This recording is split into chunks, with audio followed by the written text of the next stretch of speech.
Hòa chung không khí cả nước hướng về ngày giỗ tổ, tại đền thờ vua Hùng thành phố Cần Thơ, chuỗi hoạt động văn hóa dân gian đã diễn ra sôi nổi, thu hút đông đảo người dân và du khách đến tham quan. Điểm nhấn nổi bật trong chuỗi sự kiện này là hội thi gói, nấu và trưng bày bánh tét, bánh chưng với chủ đề hướng về cội nguồn vừa được tổ chức vào ngày hôm qua.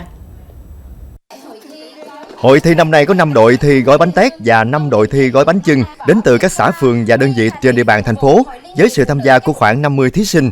Trong khoảng 8 tiếng đồng hồ, mỗi đội gói 20 cái bánh chưng hoặc 30 đòn bánh tét theo quy cách quy định. Trong không gian đậm chất Nam Bộ tại khuôn viên đền thờ, các đội thi đã cùng nhau tỉ mỉ chuẩn bị từng công đoạn để tạo nên những đòn bánh thơm ngon nhất. Số bánh sau khi hoàn thành được sắp thành 2 mâm lễ, gồm 1 mâm bánh chưng và 1 mâm bánh tét, trang trọng dâng lên các vua hùng, thể hiện sự tưởng nhớ đến những người có công dựng nước, đồng thời nuôi dưỡng tinh thần đoàn kết yêu thương, đùm bọc lẫn nhau của người Việt Nam.